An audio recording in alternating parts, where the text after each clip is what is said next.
el capítulo 2 realmente hemos ido ya desarrollando algunas semanas, pero quiero que entiendan que todo lo que estamos pasando, ¿sí? Nos tiene que llamar la atención mucho en el sentido de poder discernir los tiempos que estamos viviendo.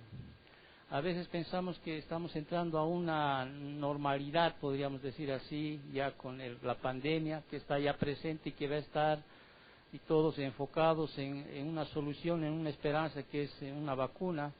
Pero sin embargo nuestra esperanza en nosotros debe ser Dios, ¿sí? Primero pedirle al Señor que nos cuide de esta situación, que Él nos proteja. Sabemos que es soberanía de Dios que esto esté pasando, ¿sí? Y también nos enseña la vulnerabilidad del ser humano. Si tú te das cuenta en las noticias, hay gente muy prominente que está falleciendo, está muriendo. Esta semana nos preguntábamos con mi esposa cómo es que el gerente general de INTI, vale decir una de las farmacéuticas más grandes que hay en Bolivia, farmacéuticas, pues falleció por esta enfermedad del COVID. Uno podría decir que a uno no le puede llegar y aquello, pero realmente está llegando a muchos personajes bien reconocidos han fallecido en esta semana. No sé si tú ves noticias, ¿sí? Pero bueno, nosotros tenemos que seguir adelante, ¿sí? Debemos seguir adelante. Vivimos en este mundo, ¿sí? Aunque no somos de este mundo, vivimos en este mundo y sabemos que los cristianos siempre estamos en batalla espiritual, o sea, siempre vamos a estar en batalla espiritual, de una u otra manera. Y la batalla espiritual, de acuerdo a Primera de Timoteo, capítulo 1, versículos de 18 al 20, solo se pelea con dos cosas fundamentales: sana doctrina y una vida santa. Esa es la batalla espiritual que el creyente vive, con sana doctrina y vida santa. ¿Por qué hablo de esto? Porque estamos retomando el estudio de la palabra del Señor y debemos dar gracias a Dios que aunque esta iglesia es pequeña, ¿sí? De alguna manera estamos nosotros queriendo enseñar lo que es la doctrina sana, ¿sí? Pero la doctrina sana va a salir del púlpito hacia usted, la doctrina sana va a salir de la palabra hacia usted, y usted tiene que almacenar eso en su mente, en su corazón. Pero esa doctrina sana tiene que venir acompañado por una responsabilidad suya, que es tener una vida santa, obedeciendo ¿qué cosa? La palabra del Señor. A eso se llama batalla espiritual. O sea, la batalla espiritual la vas a pelear, ¿sí? A través de dos cosas fundamentales: doctrina sana y una vida santa. Doctrina sana y una vida santa. Si tú recibes una doctrina mala, ¿sí? O sea, de ende, pues, vas a estar errado en esa vida santa que muchos creen estar llevando, ¿sí? Conforme a otras cosas que hacen. Tú has debido escuchar muchas iglesias que van a los cerros a hacer a atar, desatar, a querer encadenar a Satanás, sus demonios, etcétera, etcétera, etcétera, ¿sí? Entonces es fundamental recibir doctrina sana, porque Dios te habla en este tiempo a través de ¿qué? De la correcta interpretación de la palabra del Señor. Por eso es que vamos a retomar los estudios tanto de Filipenses los días sábados y los días miércoles, porque vamos a cambiar porque es muy corto entre jueves a sábado. Los días miércoles vamos a retomar el estudio de ¿qué? Del libro de los Hechos, ¿sí? Y es importante aquello, entender que es parte de nuestra vida poder aprender la doctrina sana, ¿sí? Mi responsabilidad como pastor, pues explicarles, ¿sí? Explicar la palabra del Señor, que usted pueda entender la palabra del Señor, y pues ambos debemos no solo entenderla a través de la explicación, sino someternos a la palabra del Señor, ¿sí? ¿Por qué estoy hablando esto? Nuevamente repito, es fundamental que tú entiendas estos versículos del 5 al 11, porque más adelante el Señor, la siguiente semana, te va a hablar cuál es tu responsabilidad como cristiano. ¿Cuál es tu responsabilidad? Porque muchas veces podemos decir, Dios pone el querer como el hacer, es verdad, su palabra dice, pero hay algunos principios que necesitamos como cristianos, como responsables de nuestro caminar cristiano, hacerlas. Porque Dios sí va a poner el querer como el hacer. Aquellos que buscan, que tienen ese mismo sentir que hubo en Cristo Jesús. Y tú vas a poder cuidar tu salvación con temor y temblor, dice la palabra del Señor. O sea, es fundamental entender lo que estamos estudiando. El capítulo 2 habíamos, un poquito para entrar nuevamente al contexto, ¿sí? Porque ya habíamos desarrollado todo el capítulo 1. En el capítulo 2 habíamos visto el modelo para la unidad espiritual. Y dentro de esto vimos cuál era el secreto de la unidad espiritual y habíamos hablado de 3 elementos necesarios para construir la unidad espiritual. Capítulo 2, versículos del 1 al 4. 3 elementos necesarios para construir la unidad espiritual. Habíamos visto los motivos correctos, versículos del 1 al 2a, y ahí habíamos hablado de lo que es la consolación en Cristo, con consuelo de amor, la comunión del Espíritu, el afecto entrañable y misericordia. También habíamos visto un segundo elemento necesario para construir una unidad espiritual, que eran las señales correctas. Capítulo 2, versículos 2b, y ahí vimos sintiendo, dice, lo mismo, debemos sentir lo mismo, tener el mismo amor, estar unánimes y sentir una misma cosa. Y un tercer elemento que habíamos mencionado en los versículos 3 y 4, ¿sí? Eran los medios correctos para construir una unidad espiritual. ¿Cuáles eran esos medios correctos? Las cuales nosotros tenemos que buscar o hacer, ponerlos por obra. Habíamos dicho, debemos primero desechar ¿qué cosa? La contienda. Obvio, ¿no es cierto? ¿Quieres que haya unidad en la iglesia? ¿Quieres que haya unidad entre los hermanos? Pues desecha la contienda. ¿Sí? No permitas que la contienda entre a la iglesia, ni entre a tu vida, aún en tu familia, obviamente, no solo en la iglesia, porque tiene aplicación aún en nuestro entorno familiar, en nuestras vidas, ¿me entiendes? Debemos ser más pacificadores. Hasta cierto punto debemos nosotros menguar, o sea, debemos debemos desechar la contienda en lo posible. ¿Sí? Desecha la contienda, desecha la vanagloria, porque es el orgullo, la vanagloria que a veces nos permite a nosotros reaccionar, porque somos todavía, podríamos decir, tenemos todavía en nuestra naturaleza aquello que no nos gusta, que nos humillen, por ejemplo. Pero como creyentes, si quieres tú buscar una unidad en la iglesia, pues desecha la vanagloria. ¿No es cierto? Es un medio correcto para hacer. La humildad, la siguiente, hemos hablado de la humildad, la exhortación, que puede ser por un lado negativo y la exhortación por un lado positivo. Ya hemos explicado aquello, no voy a entrar. Ahora, en los versículos 5 al versículo 11, prácticamente vimos primero la humillación de Cristo, ¿sí? Y hoy nos toca llevar la exaltación de Cristo.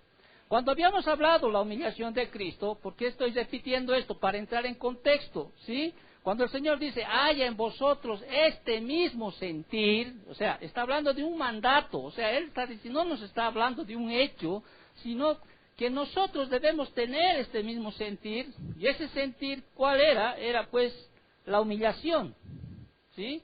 Debemos llegar a ser como Cristo, tener ese sentir que hubo en ¿quién? En Cristo Jesús, o sea, en la humillación. Uno puede decir, para resumir, ¿cuál es ese sentir? ¿Sí? El de llegar a ser humilde, ¿sí? Porque Dios resiste ¿a quién?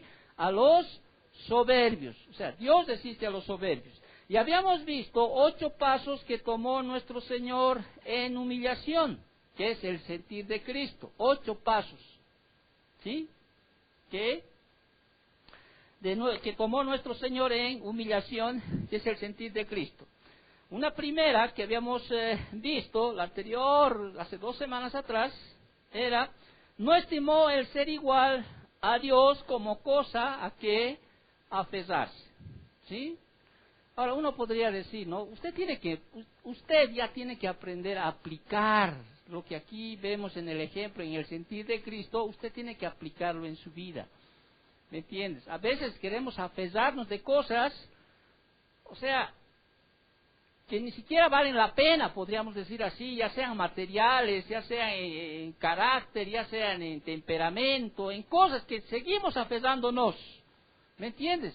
Y Dios nos muestra, sí, el mismo que era Dios, dice, Él era igual a Dios, o sea, no se aferró a esa condición, sino que más bien que se despojó a sí mismo. O sea, tienes que entender, tienes que aplicarlo a tu vida. No solo es conocimiento de lo que dice el versículo, porque todo conocimiento, o sea, todo versículo que nosotros desarrollamos aquí, tiene una aplicación en su vida. ¿Me entiendes? Tiene que haber una aplicación en su vida. ¿Cuántas personas se aferran, por ejemplo, a su mismo sentir de vida que tienen, a su tiempo, a su estilo de vida? Y nosotros los cristianos debemos aprender a despojarnos, o sea, aún de muchas cosas que son incluso vanas, que nos aferran. ¿Cuántos se aferran, por ejemplo, a cosas materiales? No quieren dejar esas cosas materiales que entorpecen, son un obstáculo para su crecimiento espiritual, para su convivencia con Cristo Jesús, o sea, su convivencia contra los hermanos. Yo espero que tú realmente, sí, en un momento dado, porque se te va a presentar una situación, sí, vas a tener que despojarte de aquello que quizá es algo con mucho valor para ti, o sea, no solo en el ámbito material, estoy hablando en el ámbito espiritual, en muchas cosas, ¿no es cierto? ¿Sí? Entonces, aprendamos nosotros a aplicar lo que estamos aprendiendo. Un segundo paso que habíamos desarrollado es que dice, no se aferró, dice, a sus prerrogativas divinas, o sea, sino que se despojó a sí mismo. Él no se aferró a sus prerrogativas, o sea, a sus privilegios que él tenía como Dios, ¿sí? Se despojó a sí mismo. Y seguía en descenso, podríamos decir así, a la humillación de Cristo, que ese es el sentir que nosotros también debemos tener. Por eso dice, haya en vosotros también este mismo sentir que hubo en ¿quién? En Cristo Jesús, en Cristo Jesús. Y una tercera que habíamos visto era tomando forma de siervo, ¿sí? Imagínate Dios ahí, ¿sí? Baja aquí a la tierra y toma una forma de ¿qué? De siervo, o sea, y tú sabes en muchos versículos, porque el Hijo del Hombre no vino a ser servido, sino a servir. ¿Cuánto nos cuesta a nosotros servir? Yo realmente me complazco en todos ustedes, creo que no hay excepción alguna en la cual puedo decir, ¿sí? Obviamente yo no veo el corazón tampoco de las personas, pero sí veo la actitud externa y realmente han mostrado un servicio muy loable, o sea, me enorgullezco de ustedes, ¿sí? En estos tiempos que hemos pasado, ¿sí? A veces vemos de difícil todo esto, pero cuando trabajamos en unidad, cuando trabajamos en equipo, o sea, se puede llegar a lo que pues hoy estamos llegando. Seguimos congregándonos, seguimos reuniéndonos, seguimos perseverando en la carrera, seguimos teniendo esta iglesia para congregarnos, aprender su palabra, aprender esa doctrina sana, ¿sí? Y pues yo agradezco siempre, agradezco a Dios en mis oraciones, en mis pensamientos cuando estoy en la noche, pensando en la iglesia, aún en situaciones que se presentan, siempre soy agradecido con Dios, ¿sí? O sea, somos siervos, ¿sí? Servimos al mismo Dios, servimos al mismo Señor, cada uno en un lugar determinado, cada uno con sus fuerzas determinadas, cada uno con sus motivaciones determinadas. Y lo único que pido a Dios es que realmente tú lo hagas con mucho amor, pero amor no, amor hacia Dios, porque es para su gloria, es para su reino, es para seguir, como decimos, llevando el Evangelio y para que tú puedas seguir aprendiendo lo que es la palabra de Él, Señor. Y falta mucho, porque ser siervo del Señor no es para simplemente por unos par de días, es hasta que el Señor nos lleve a su presencia, ¿no es cierto? Y como hemos dicho, el Filipenses empieza con gozo y termina con gozo. La vida del cristiano empieza con gozo y termina con gozo. Entre en el gozo de tu Señor, ¿sí? Cuando has sido salvo, se gozaron, dice, allá en el cielo. Hubo gozo, dice, cuando la oveja fue encontrada, la oveja perdida, o la moneda, el drama, ¿sí? Hubo gozo. Y cuando vayamos ante el Señor, ¿qué nos va a decir? Entra en el gozo de tu Señor. Entonces, vemos nosotros la humillación de Cristo, ¿sí? Y habíamos también hablado sobre el hecho de ser semejante a los hombres. Tomó la forma, podemos ser semejante a los hombres.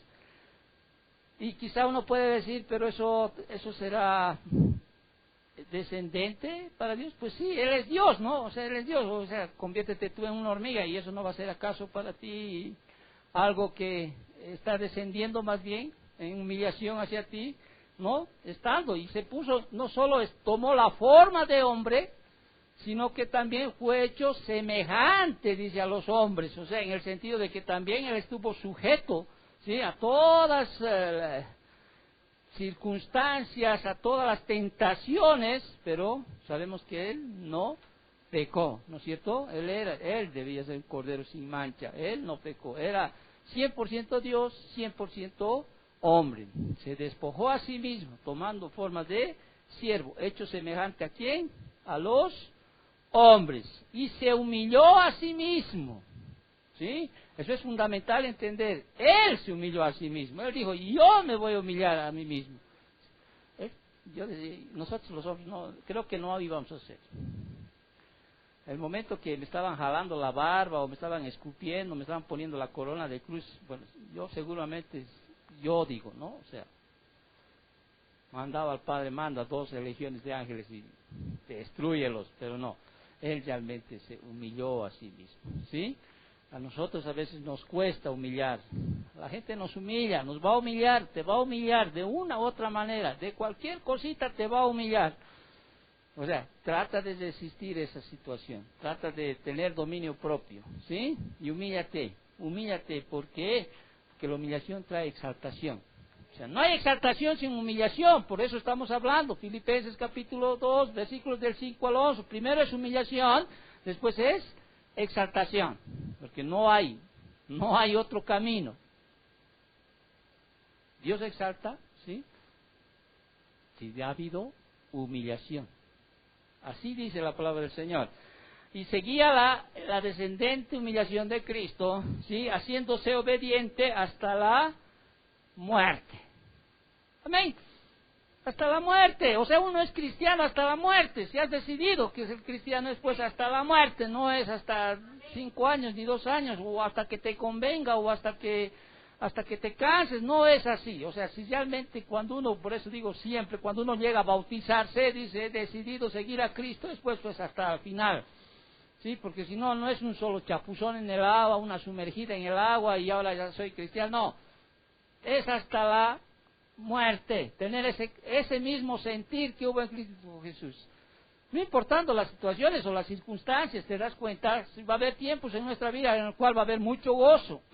Hay gozo, porque tener a Cristo ya debería manifestar en nosotros siempre gozo, pero bueno, somos mortales, podríamos decir así, va a haber tiempos de aflicción, va a haber tiempos de persecución, ¿me entiendes? Pero eso no quiere decir que yo me tenga que alejar del Señor, ¿me entiendes? Por eso debemos tener ese mismo sentir de ser obediente hasta la muerte, hasta lo último, hasta el último suspiro de nuestras vidas. Y vaya que el Señor Jesús realmente se humilló, ¿no? Y tuvo una muerte. ¿Y muerte de qué? De cruz.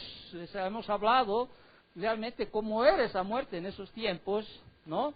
Creo yo que ahora la muerte que se hace a los que están tienen sentencia de muerte a través de inyección, ¿cómo llaman eso? Sí, creo que es pues tranquila, ¿no? En el sentido, no es como la muerte que tuvo nuestro Señor Jesucristo, ¿no? Una muerte terrible, una muerte que realmente, como habíamos explicado en esa semana, ni los romanos permitían, por más que hayan hecho cualquier cosa mala, permitir morir de esa manera.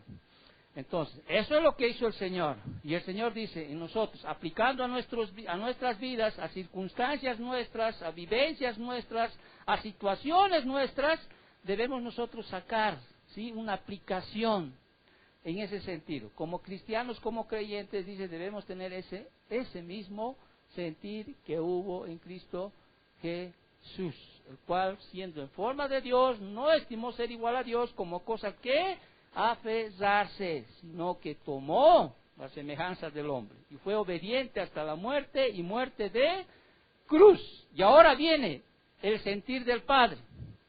Ahora viene la exaltación de Cristo, o sea, del Hijo, ¿sí? El Padre al Hijo lo va a exaltar. Y aquí en el versículo 6,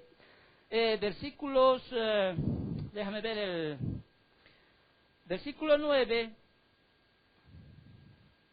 por lo cual, fíjate, esa palabrita, por lo cual, ¿no es cierto?, alude a la humillación de Jesús que se acaba de presentar en los versículos 6 y 8, por lo cual alude, ¿sí? Por eso siempre es importante en tu Biblia, yo te recomiendo, cuando tú leas un libro, o tras libro, cuando tú veas por tanto, por lo cual, así que, ¿no es cierto?, trata de subrayar con un colorcito que sea ajeno a otros colores, o sea, no mezcles. Generalmente cuando yo pongo por tanto, o sea, con verde, o sea, no hay otra palabrita que subraye con otro color lo mismo, sino porque eso me muestra, ¿sí?, que tengo que poner más atención a lo que dice antes, porque eso me está conectando a lo que viene después, o sea, por lo cual, ¿no es cierto?, entonces alude a la humillación de Jesús que se acaba de presentar en los versículos del 6 al 8. Y aquí Pablo, en los versículos del 9 al 11, presenta 4 aspectos de la exaltación que le confirió el Padre al Hijo. 4 aspectos de la exaltación que le confirió el Padre al Hijo. ¿Sí? Entonces, el sentir de Dios es, ¿qué cosa? La exaltación de Jesús, ¿sí?, de Cristo. Ahora, Pablo aquí presenta, repito nuevamente, 4 aspectos de la exaltación que le confirió el Padre al Hijo. Una primera es la fuente de la exaltación, versículo 9a. Una segunda es el título, versículo 9b, o sea, capítulo 2, versículo 9b. Una tercera es la respuesta, capítulo 2, versículos del 10 al 11a, y un cuarto aspecto de la exaltación que le confirió al Padre al Hijo es el propósito, capítulo 2, versículos 11b. Muy bien, vámonos entonces a la primera. Estamos hablando del el sentir de Dios, que es la exaltación de Jesús. Vámonos a la primera entonces, al primer aspecto de la exaltación que le confirió el Padre al Hijo. Hablamos de la fuente de la exaltación de Cristo. ¿De dónde viene la exaltación? Del Padre. O sea, del Padre. El Padre es el que debe exaltar. ¿Me entiendes? Muchos esperan la exaltación del hombre, pero es el Padre el que debe exaltar, ¿sí?, el que debe elevar hasta lo sumo, el que debe decirte, el que debe darte todas las retribuciones. ¿Te das cuenta que acá hay un propósito de la humillación de Cristo para nosotros? Hay una esperanza, o sea, hay como un beneficio que después va a venir, ¿sí? Un día va a venir, o sea, el Señor no es deudor de nada, decimos muchas veces, el Señor un día nos va a exaltar, ¿sí?, nos va a exaltar de todo lo que hacemos. Para el mundo eso es locura, para tu papá, tu mamá es locura que tú vengas, por decirte, a servirle para el Señor. Es tonto, hasta te dicen tonto, es locura. Y va a ser locura porque ellos no tienen el corazón ni la mente del Señor, es locura. Pero un día el Señor nos va a exaltar, así como exaltó a su Hijo Jesucristo, nos va a exaltar, en la medida de lo que hayamos hecho, en la medida de lo que hayamos tenido ese mismo sentir que hubo en Cristo Jesús. Entonces, la fuente de la exaltación, ¿sí?, ¿viene de quién? Del Padre, del Padre. Por eso leemos en el versículo 9, dice, por lo cual Dios también lo exaltó hasta lo sumo, hasta lo sumo. O sea, ya no hay más de lo sumo, o sea, ya no hay más, lo exaltó hasta lo sumo. Entonces, cuando hablamos de la exaltación, ese mismo principio tenemos que entender que va a llegar a nosotros en algún momento. Pero aquí estamos hablando de la exaltación del Padre al Hijo. Entonces, su exaltación era el gozo puesto delante de Él. O sea, cuando Jesús está ahí en la cruz, ¿sí?, está tomando la forma de siervo, hecho semejante a los hombres, Él tiene una mirada, ¿sí? ¿Y la mirada cuál es? Es la exaltación del Padre. Si tú te vas a Hebreos capítulo 12, para que tú me entiendas, ¿sí? Y esto es para nosotros también, cuando siempre conocemos estos versículos, dice, puesto los ojos ¿en quién? En Jesús, ¿te acuerdas? ¿No es cierto? Teniendo una gran nube de testigos, dice, corramos con paciencia la carrera que tenemos por delante, puesto los ojos en Jesús, el autor y consumador de nuestra fe. O sea, nosotros corremos para que más adelante realmente Dios nos exalte, Dios nos dé un beneficio. O sea, uno podría decir, por eso nomás están siendo creyentes. La palabra nos muestra aquello. Fíjate el versículo 2, puesto los ojos en Jesús, el autor y consumador de la fe, el cual, por el gozo puesto delante de él, o sea, sufrió, ¿qué cosa? La cruz, menospreciando el oprobio, y se sentó a la diestra del trono de Dios. Considerad aquel que sufrió tal contradicción de pecadores contra sí mismo, para que vuestro ánimo no se canse hasta desmayar. O sea, tú sigues, ¿no es cierto o no? Pero no sigues pues a la aventura, o sea, no sigues sin una mirada. Tú sigues que un día vamos a, así como Dios sí lo exaltó a su Hijo y lo puso a la diestra, nosotros estamos también en lugares celestiales. ¿Con quién? Con Cristo Jesús, puesto una mirada, poniendo una mirada. O sea, nuestra mirada es eterna, ¿no es cierto? O sea, nosotros vemos en las cosas eternales. La gente no entiende eso, porque su mirada está en lo terrenal. Pero nosotros entendemos, por eso ponemos los ojos en Jesús, o sea, ponemos. Entonces, y sabemos que ese gozo, sí, un día va a estar ahí presente, porque es promesa de ¿quién? Promesa de Dios. Entonces Dios lo exaltó a su amado Hijo, sí, al mayor grado posible. Ahora, esta exaltación incluye, por ejemplo, 4 etapas de este ascenso. Hemos hablado del descenso, ¿no es cierto? Ahora estamos hablando del ascenso. Y hay etapas también que incluyen cuando Dios lo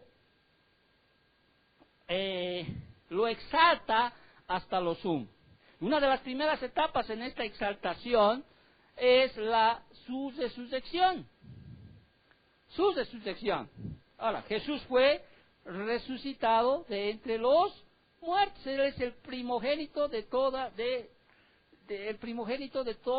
la resurrección que va a haber, ¿no es cierto? Un día nosotros también resucitaremos, pero Él es el primogénito, o sea, lo exaltó, o sea, Cristo, o sea, fue resucitado al tercer día, ¿no es cierto? Una de las etapas de la exaltación es, primera, ¿qué cosa? La resurrección. Cuando uno lee Efesios capítulo 1, versículo 20, vas a entender acá, capítulo 1, versículo 20, dice así la palabra del Señor, el cual operó en Cristo, resucitándole de los muertos y sentándole a la diestra en los lugares celestiales. Lo exaltó el Señor. ¿Sí? Muy bien. Lo exaltó por todo lo que hizo, por el sentir que hubo en Cristo Jesús, por todo lo que hizo el Señor, lo exaltó. Y esa primera etapa que exalta es, ¿qué cosa? La resurrección. Ahora, si Cristo no hubiera resucitado, bueno, vale nuestra fe, pero gracias a Dios, Dios lo exaltó, ¿sí? Y empieza el ascenso, y el ascenso empieza con la resurrección, y luego de la resurrección, una segunda etapa de seguir ascendiendo, ¿cuál es? Es la ascensión, ¿no es cierto? Resucitó, estuvo aquí en la tierra, ¿no es cierto? Y después, ¿qué hizo? Ahí en la gran comisión. Ascendió, ¿no es cierto? Ascendió. A ver, vámonos a Mateo capítulo 28, ¿estoy bien?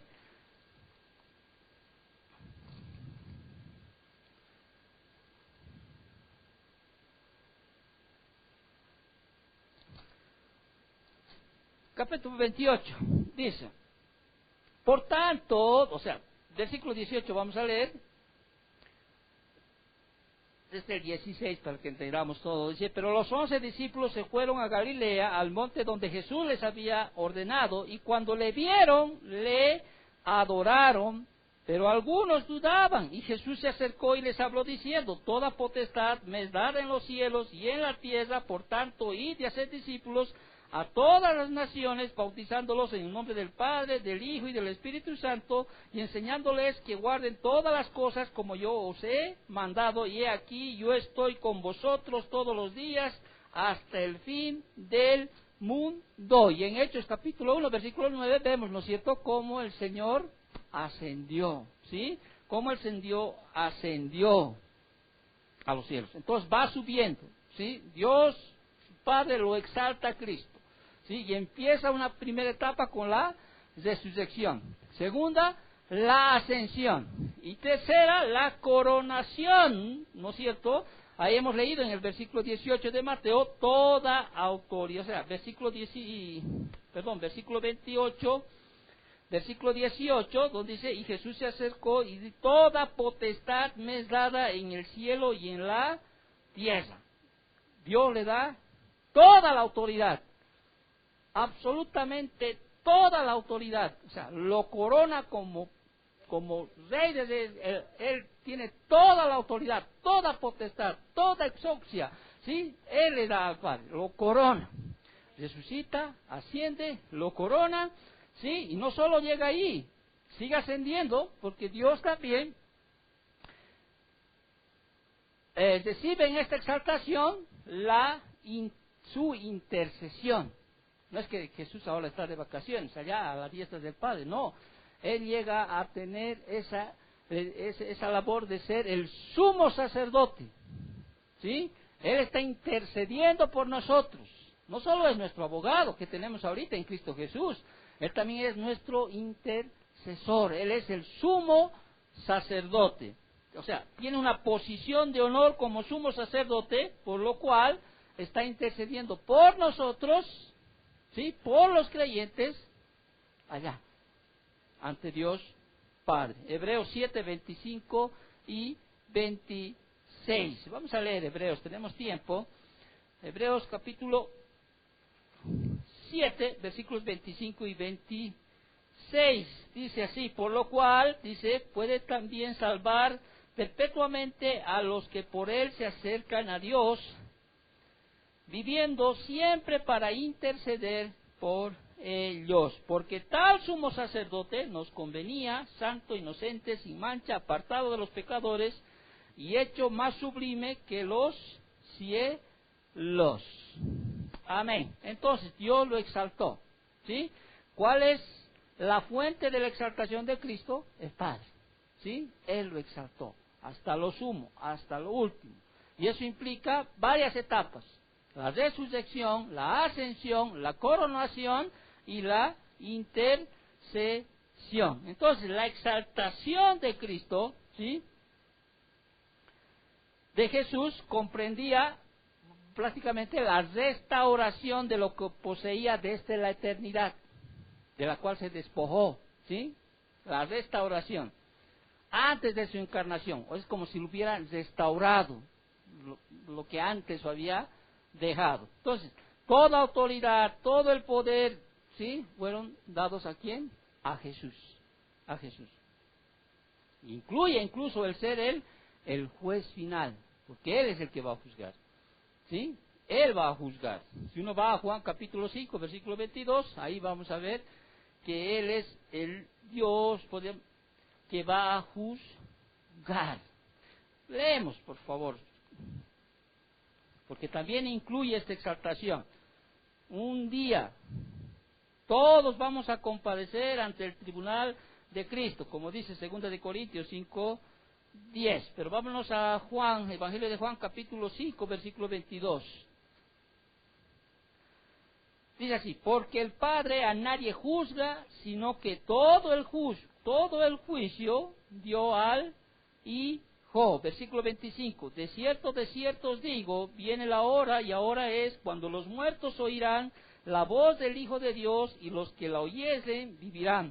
Porque como el Padre tiene vida en sí mismo, así también ha dado al Hijo el tener vida en sí mismo, y también le dio autoridad de hacer juicio por cuanto es el Hijo del hombre. No os maravilléis de esto, porque vendrá Ahora, cuando todos los que estén en los sepulcros oirán su voz, y los que hicieron lo bueno saldrán a resurrección de vida, mas los que hicieron lo malo a resurrección de condenación. Imagínate, Dios lo exaltó, ¿sí? Varias etapas, pero también incluye que Él es el Dios que va a juzgar. Muy bien, entonces hemos hablado del primer aspecto de la exaltación que confirió el Padre al Hijo, la fuente de la exaltación, que es Dios Padre. Ahora, segundo, el título de la exaltación de Cristo, ¿sí? El título de la exaltación de Cristo. Segundo aspecto, entonces, de la exaltación que le confirió el Padre al Hijo. El título de la exaltación de Cristo. Versículo 9. Vámonos al versículo 9 de Filipenses 9. Entonces, por lo cual Dios también lo exaltó hasta lo sumo. Ahora vemos el título de la exaltación de Cristo. Y le dio un nombre que es sobre todo nombre. Y le dio un nombre que es sobre todo nombre. Hasta esta altura no le da el nombre. En el versículo 11 más adelante da el nombre que corresponde. Entonces, confirma aquí en este versículo la aprobación del Padre por la obra de Cristo a nuestro favor. El nombre de Jesucristo tiene que ser exaltado sobre cualquier otro nombre, ¿sí? Sobre cualquier otro nombre. Por eso, hermanos, no debemos tomar a la ligera el nombre de Jesús. A veces utilizamos el nombre de Jesús para cesar una oración así, muchas veces, o tomamos el nombre de Jesús en vano, ¿sí? Cuando tú te bautizas, o sea, tú estás pues tomando el nombre de Cristo, el nombre del Señor, pues en serio, supongo, ¿no? En serio. Pero cuando ya más allá, después tú dejas de lado, ¿sí? Esa fe que has pregonado a un principio, pues es como tomar el nombre de Cristo Jesús en vano, ¿o no? Como si, bueno, ese tiempo solo he creído, ahora ya no, o sea, no es nomás tomar a la ligera. Por eso, cuán importante realmente es asumir el momento que vas a decidir ser cristiano, tomarlo con tanta solemnidad, con tanto respeto el nombre de Jesús, ¿sí? Por eso siempre uno no obliga, o sea, no puede obligar a seguir a alguien. Pero uno tiene que asumir que hay respeto en ese nombre, ¿sí? Ese nombre es un nombre dado sobre todo nombre, o sea, no es cualquier nombre, o sea, no es un nombre... Es un nombre que realmente es pues único, o sea, es un nombre realmente que Dios ha establecido ese nombre, pero es un nombre pues que merece mucho respeto, ¿sí? Mucho respeto. Pues cuando tomes el nombre de Jesús, hazlo con mucha reverencia, con mucho respeto, con mucha solemnidad, ¿sí? Porque es el Dios Padre que le ha dado un nombre que es sobre todo nombre, ¿sí? El Padre le concedió este título, es un título exaltado, es un nombre exaltado ahí, y mucho superior, como dice, a los ángeles, como dice en Hebreos. Vamos a Hebreos capítulo 1, versículo 4.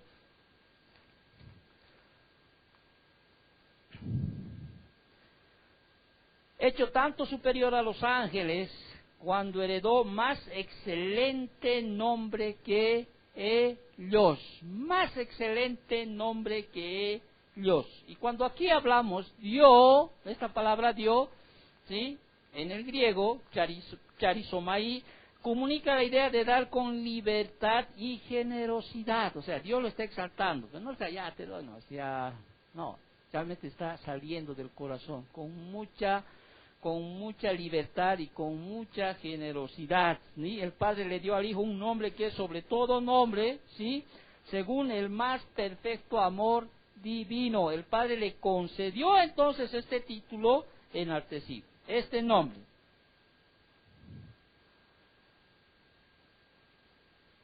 Este nombre entonces incomparable, este nombre es supremo, ¿sí? Nosotros seguimos a Jesús. Nosotros seguimos a Jesucristo. No somos seguidores de otro, ¿sí?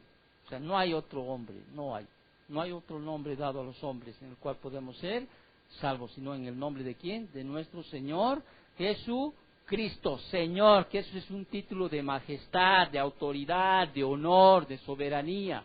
¿Se acuerdan? Los judíos no podían mencionar la palabra Jehová, o sea, con tanta libertad, por eso siempre, podríamos decir, usaban este nombre de Señor, ¿sí?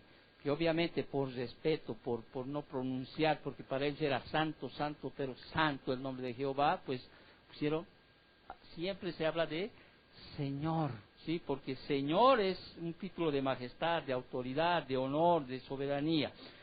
Muy bien, entonces, el título de la exaltación de Cristo, Dios le dio, o sea, un nombre que es sobre todo nombre. En el nombre, ¿cuál es el nombre? El nombre de Jesús, ¿sí? No tengo ni plata ni oro, pero lo que tengo te doy. En el nombre de nuestro Señor Jesucristo, levántate y anda, ¿sí? En el nombre del Señor Jesucristo. Muy bien. Un día ese nombre exaltado llegará a ser realmente, o es el Señor, el Rey de Reyes, el Señor de Señores. A ese nombre un día todas rodillas se va a doblar, dice, de los que están en el cielo, en la tierra y debajo de la tierra. Si hoy mucha gente no quiere doblar sus rodillas, un día, ¿sí? Aunque no quieran, por terror o temblor o lo que sea, un día van a doblar sus rodillas. De toda lengua, de toda nación, un día todos van a tener que doblar rodillas ante este nombre, ante este título, ante este Señor, que es Jesucristo. Muy bien. Un tercer aspecto de lo que Pablo está hablando en los versículos del 9 al 11, ¿sí? En lo que es la exaltación que le confirió al Padre y al Hijo, es la respuesta de la exaltación de Cristo. ¿Cuál es la respuesta de la exaltación de Cristo? Leemos Filipenses capítulo 2, versículos 10 y 11a. Leemos el 9 para conectar. Dice, por lo cual Dios también lo exaltó hasta lo sumo y le dio un nombre que es sobre todo nombre. ¿Para qué? Ahí viene un propósito, ¿sí? ¿Para qué? Para que en el nombre de Jesús se doble toda rodilla de los que están en los cielos y en la tierra y debajo de la tierra, y toda lengua confiese que Jesucristo es el Señor. Toda lengua. En su nombre entonces, dice, debe doblarse toda rodilla.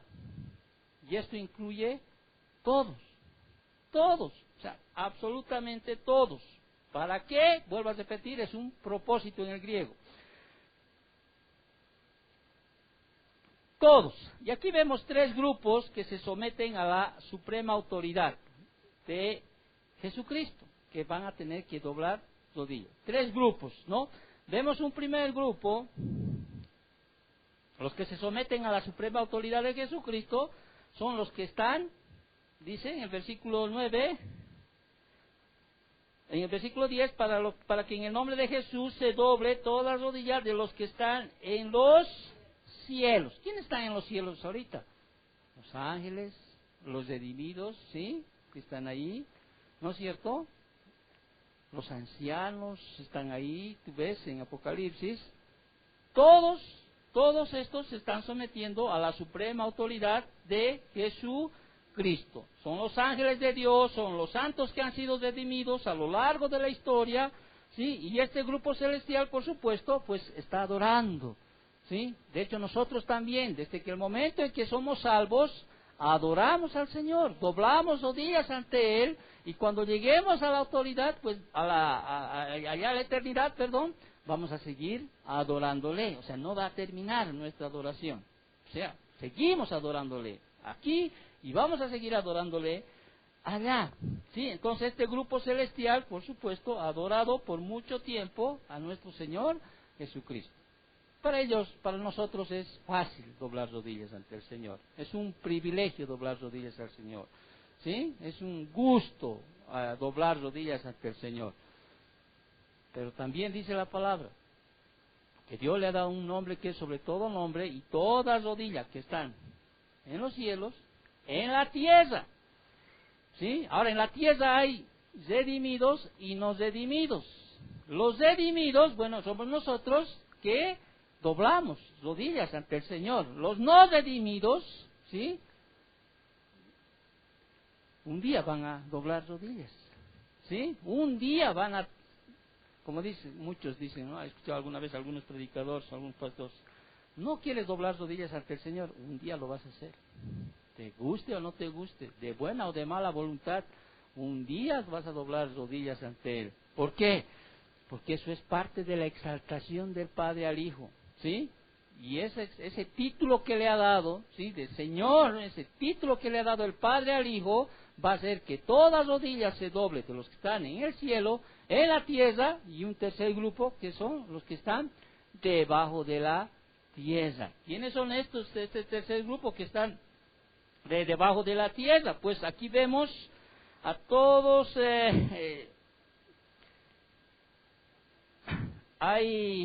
son los ángeles caídos, ¿sí? Son muertos que no han sido redimidos, ¿sí? Y están esperando el juicio y el castigo eterno, y también incluye a esos espíritus encarcelados del cual hablan la palabra, a cuales Jesús lo predicó, o sea, Jesús predicó en el acto de su muerte y su resurrección, fue y predicó, dice, a estos espíritus encarcelados, ¿sí? Pero no es para la salvación, obviamente, ¿no es cierto? Hasta ellos también un día, sí, todos dicen, todos, absolutamente todos un día van a tener que doblar rodillas ante el Señor, ¿sí? Tarde o temprano van a doblar rodillas ante el Señor. Entonces, estamos viendo la exaltación del Padre al Hijo. Dios lo exaltó hasta lo sumo y le dio un nombre que es sobre todo nombre, para que en el nombre de Jesús se doble toda rodilla de los que están en los cielos y en la tierra y de debajo de la tierra. Amén. O sea, y por último, podríamos decir, y toda lengua, me olvido de esto, sí, y toda lengua confiese que Jesucristo es el Señor. Ahora, antes de entrar a seguir esto, hay muchos que dicen que todos van a ser reconciliados ante Dios en algún día, aún de los que están en el infierno. Muchos creen eso, muchos enseñan eso, de que aún en el cielo, o diré, en el infierno Dios, o sea, los va a predicar y van a llegar a la reconciliación con Dios. No es así. La reconciliación con Dios, con el Padre, es estando aquí, en esta tierra, es estando aquí con vida, ¿sí? Si confesares con mi boca que Jesús es el Señor, si confesares con tu boca que Jesús es el Señor, y creyeres en tu corazón que Dios le levantó de entre los muertos, serás salvo. Porque con el corazón se cree para justicia y con la boca se confiesa para salvación. O sea, más allá no va a haber reconciliación. O sea, no hay. Los que están en el infierno van a estar en el infierno por toda la eternidad. No hay aquello. Porque muchos se agarran de Colosenses 1:20. Muchos se agarran de ese versículo y creen que va a haber reconciliación. ¿Me entiendes? No hay aquello. Es en vida que nosotros debemos confesarle como nuestro Señor, como nuestro Salvador. De lo contrario, pues, ¿para qué estuviera la gran comisión? ¿No es cierto? Si todos al final vamos a ser reconciliados con Dios, o sea, no hubiera sentido aquello. Entonces tenemos que tener mucho cuidado. Por eso la sana doctrina, ¿sí?, tiene que llevarte a una vida santa, ¿sí? Una mala doctrina te puede hacer que erres en tu caminar, como el día jueves un señor vendió todas sus cosas pensando que el Señor iba a venir por segunda vez, ¿no? Y vendió y regaló y dio a todo y pues no vino. Y todos sabemos que nadie sabe ni la hora ni el día, ¿no es cierto? O sea, una mala enseñanza, una mala doctrina te puede llevar a errores en tu caminar cristiano. Entonces toda lengua va a confesar que Él es el Señor, ¿sí? Toda lengua implica de toda nación, de toda tribu, o sea, aún ángeles, si hubiera un idioma angelical, si hubiera, ojo, ¿no? ¿Sí? Toda lengua va a confesar que Él es el Señor. Eso se trata de la exaltación del Padre al Hijo. ¿Y cuál es el propósito de la exaltación de Cristo? Con esto terminamos. Este es el cuarto aspecto de la exaltación que le confirió el Padre al Hijo. ¿Cuál es el propósito de la exaltación de Cristo? Y toda lengua confiese que el Señor, que Jesucristo es el Señor, para gloria de Dios Padre. ¿Sí? Por último, entonces, como todo en el plan de redención, el propósito de la exaltación de Jesús es la gloria de Dios Padre.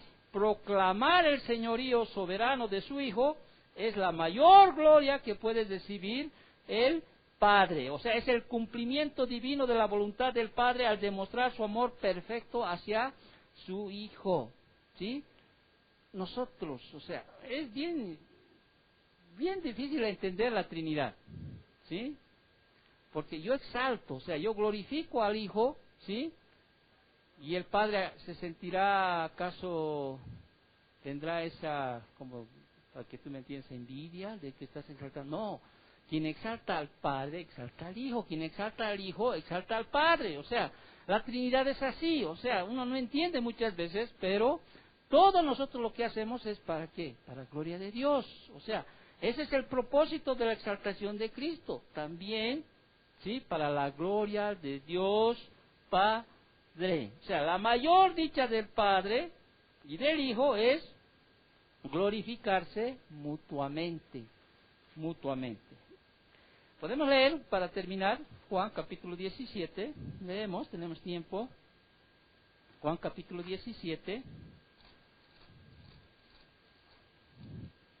Versículos 1 y saltamos al 4 y 5. Estas cosas habló Jesús y levantando los ojos al cielo dijo: Padre, la hora ha llegado, glorifica a tu Hijo, para que también tu Hijo te glorifique a ti. Yo te he glorificado en la tierra, he acabado la obra que me diste que hiciese. Ahora pues, Padre, glorifícame tú al lado tuyo, con aquella gloria que tuve contigo antes que en el mundo fuese.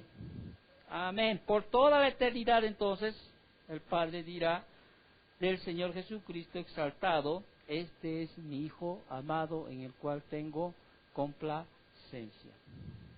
Amén. ¿Sí? Entiende entonces la humillación de Cristo, ¿sí? Tú entiendes la exaltación del Padre hacia el Hijo y vas a entender la siguiente semana tu responsabilidad como cristiano. Si has entendido estos versículos, no quiero entrar ya a seguir porque sería cortar y sería que tú no me entiendas muy bien. Entonces, creo yo que es importante entender este himno de agradecimiento, ¿sí? Que específicamente habla de la humillación de Cristo, ¿sí? Y la exaltación de Cristo. Para nosotros, en la aplicación, debemos también tener ese mismo sentir que hubo en Cristo Jesús, ¿sí? Y el Padre un día nos va a exaltar, Un día recibiremos las recompensas. Recuerda, Dios tiene grandes promesas a los vencedores. Y les daré, así como dice el Señor, les dio un nombre sobre todo nombre. Hay una promesa en Apocalipsis, ¿no? Y le daré, dice, al que venciere, una piedrecita blanca, dice, en el cual estará escrito un nombre nuevo, dice.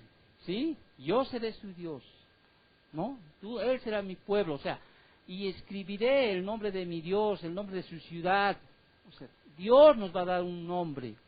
Dios, o sea, nos va a exaltar, podríamos decir. De hecho, ya estamos en lugares celestiales sentados con Cristo Jesús.